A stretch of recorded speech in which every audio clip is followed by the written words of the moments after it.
दुनिया एक ऐसे मोड़ पर खड़ी है जहां मिडिल ईस्ट की हर हलचल पूरी मानवता के भविष्य को प्रभावित कर सकती है। पिछले कुछ दिनों में ईरान और अमेरिका के बीच जो घटनाएं हुई हैं, उन्होंने पूरी दुनिया को एक नए डर के सामने खड़ा कर दिया है। ईरान ने साफ शब्दों में कह दिया है कि वह डोनाल्ड ट्रंप की तथाकथित न्यूक्लियर धमकियों के सामने झुकने वाला नहीं है। दूसरी तरफ अमेरिका के कई पूर्व सैन्य अधिकारी और राजनेता अब खुलकर कह रहे हैं कि इस संघर्ष में अमेरिका को उम्मीद से कहीं ज्यादा नुकसान हुआ है। सवाल ये है कि आखिर पर्दे के पीछे चल क्या रहा है? क्या दुनिया एक बड़े युद्ध के दरवाजे पर खड़ी है, या फिर यह सिर्फ ताकत दिखाने का खेल है? हालात तब और ज्यादा गंभीर हो गए जब ईरानी विदेश मंत्रालय के प्रवक्ता इस्माइल बाघई ने प्रेस कॉन्फ्रेंस में कई बड़े बयान दिए। ईरान ने कहा कि अमेरिका को अपनी एकतरफा दबाव की नीति बंद करनी होगी, क्षेत्र में चल रही जंग खत्म करनी होगी, ईरान पर लगाए गए आर्थिक और समुद्री प्रतिबंध हटाने होंगे। ईरान ने अमेरिका पर समुद्री डकैती तक का आरोप लगाया और कहा कि उसकी फ्रीज की गई संपत्तियां वापस की जाए। लेकिन सबसे अहम बात थी हॉर्मुज स्ट्रेट को लेकर। ईरान ने साफ संकेत दिया कि इस क्षेत्र की सुरक्षा अब बाहरी ताकतें नहीं बल्कि क्षेत्रीय देश तय करेंगे। यानी ईरान सीधे तौर पर अमेरिका को चुनौती दे रहा है कि खाड़ी देशों की सुरक्षा का ठेका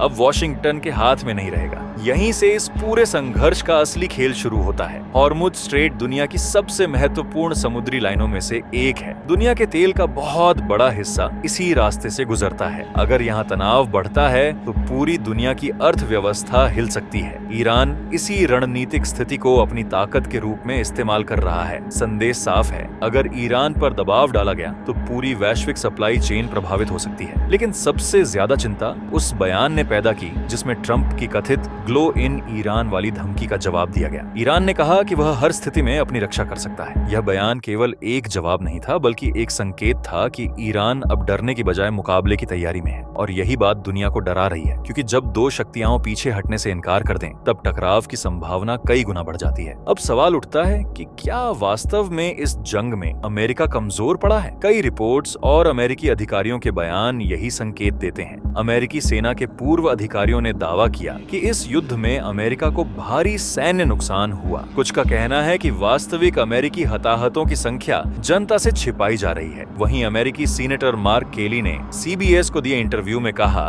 कि इस संघर्ष के दौरान अमेरिका ने चौंकाने वाले स्तर पर हथियार खर्च किए। उन्होंने ट्रंप प्रशासन पर आरोप लगाया कि बिना किसी स्पष्ट रणनीति और तय समय सीमा के युद्ध में उतरना एक बड़ी गलती थी। रिपोर्ट्स के मुताबिक केवल कुछ हफ्तों की लड़ाई में अमेरिका के लगभग 45% प्रिसीजन गाइडेड हथियार इस्तेमाल हो गए। THAAD और पेट्रियट जैसे डिफेंस सिस्टम के इंटरसेप्टर्स भी बड़ी मात्रा में खत्म हुए। यह बेहद गंभीर स्थिति मानी जाती है, क्योंकि अमेरिका जैसे देश के लिए इतनी तेजी से हथियारों का खत्म होना भविष्य के संघर्षों को प्रभावित कर सकता है, खासकर तब जब चीन और रूस जैसे देश लगातार अपनी सैन्य ताकत बढ़ा रहे हों। यही कारण है कि अब कुछ विश्लेषक मानते हैं कि ईरान ने इस पूरे समीकरण को बदल दिया है। पहले माना जाता था कि अमेरिका और उसके सहयोगी किसी भी समय ईरान को आसानी से दबा सकते हैं, लेकिन अब तस्वीर बदलती दिख रही है। ईरान ने साफ कर दिया है कि अगर उस पर हमला हुआ तो जवाब सिर्फ समुद्र तक सीमित नहीं रहेगा। अमेरिकी सैन्य ठिकाने, कमांड सेंटर और लॉजिस्टिक हब भी निशाने पर आ सकते हैं। यह सीधी चेतावनी है कि युद्ध केवल एक सीमित क्षेत्र तक सीमित नहीं रहेगा। इसके अलावा ईरान ने उन खाड़ी देशों को भी अप्रत्यक्ष चेतावनी दी है जहां अमेरिकी सैन्य बेस मौजूद है।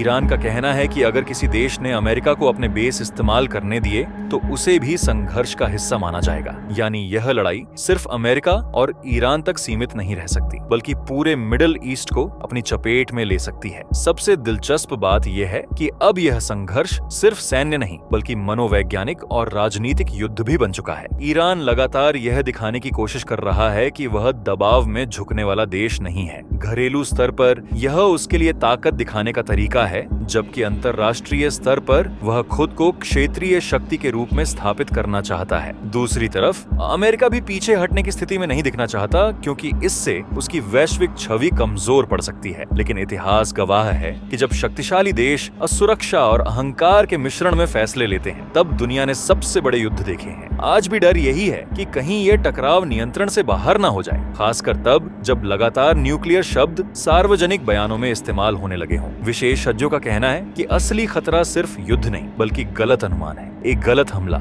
एक गलत प्रतिक्रिया, और पूरी दुनिया ऐसे संकट में फंस सकती है जिसकी कल्पना भी मुश्किल है। इस पूरे घटनाक्रम का सबसे खतरनाक पहलू यही है कि दुनिया के आम लोग इस शक्ति प्रदर्शन की सबसे बड़ी कीमत चुकाते हैं। युद्ध चाहे कहीं भी हो, असर पूरी दुनिया पर पड़ता है। तेल की कीमतें बढ़ती हैं, अर्थव्यवस्था डगमगाती है, महंगाई बढ़ती है, और सबसे ज्यादा नुकसान उन लोगों को होता है जिनका इन फैसलों से कोई लेना देना नहीं होता। आज पूरी दुनिया की नजर अगले 24 से 48 घंटों पर टिकी है। क्या बातचीत होगी, क्या हमला होगा, क्या तनाव कम होगा, या हालात और विस्फोटक बनेंगे। फिलहाल इतना तय है कि मिडिल ईस्ट का यह संघर्ष अब सिर्फ क्षेत्रीय मुद्दा नहीं रहा, यह वैश्विक शक्ति संतुलन की लड़ाई बन चुका है। और अगर हालात नहीं संभले तो आने वाले दिन पूरी दुनिया के लिए बेहद खतरनाक साबित हो सकते हैं।